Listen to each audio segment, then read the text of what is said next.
Welcome to the deep dive. Today, we're really getting into something we all deal with, navigating life's emotional roller coaster. Yeah, that up and down, and how important mental stability is for just, feeling balanced. Exactly. So our mission today is to pull out some really practical, tried and tested techniques for emotional control.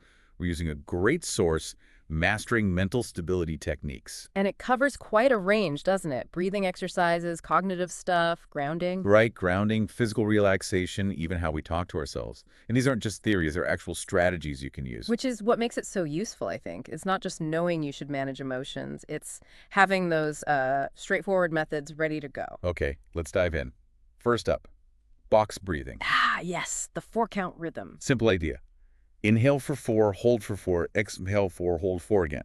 The source says it's fantastic for, clearing your mind quickly, reducing anxiety. And the author apparently uses it before big meetings or important calls. Makes sense. It forces you to slow down, right? Yeah, it does. And that deliberate breathing, it can actually tap into your vagus nerve. That's a big part of your body's relaxation system.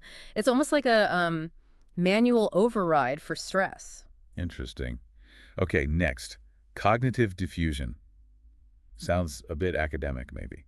A little, but the concept is pretty straightforward. It's about creating distance from negative thoughts, not trying to suppress them entirely. So how does that work in practice?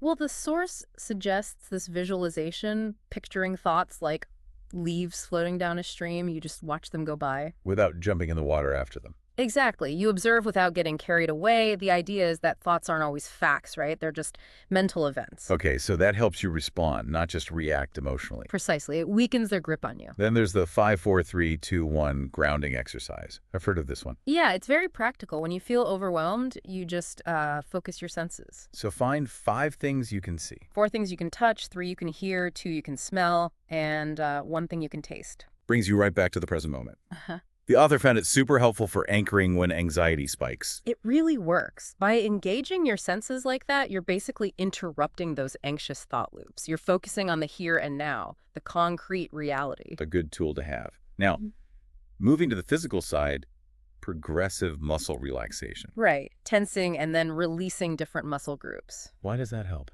Well, physical tension often mirrors mental stress, so by consciously relaxing your muscles, you send a signal back to your nervous system to just calm down.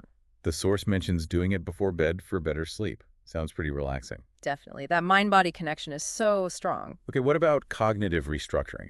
Another cognitive one. This one's more about actively challenging negative thoughts, asking yourself, is this thought based on actual facts or is it just, a feeling? So questioning the validity of the thought itself. Yeah.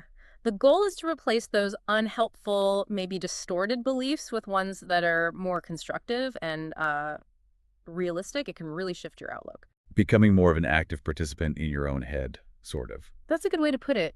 Questioning those automatic negative thoughts. And finally, self-soothing mantras. Simple phrases, right? Like, this too shall pass, or I am enough, or I am strong.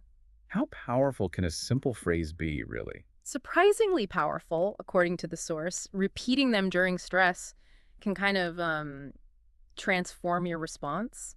It reinforces positive self-belief and it reminds you of your resilience, like little anchors. So wrapping this up, learning to manage emotions, building that mental stability, it's not about not having feelings. No, definitely not. It's about having the skills, the tools to navigate them. These techniques, the breathing, the cognitive shifts, the grounding, they're practical ways to work towards a more balanced life. And it's about progress, right? Not suddenly becoming perfect at it. Absolutely. Resilience, not perfection. So, here's a thought to leave you with. Maybe pick just one of these techniques this week. Just one to start. Yeah, experiment with it. See how it feels, how it maybe changes your response when things get a bit stressful. Which one resonates most with you and your own emotional landscape? Definitely something to try out. And if you want to explore more, the author's blog apparently has more insights and personal stories. Thanks for diving deep with us today.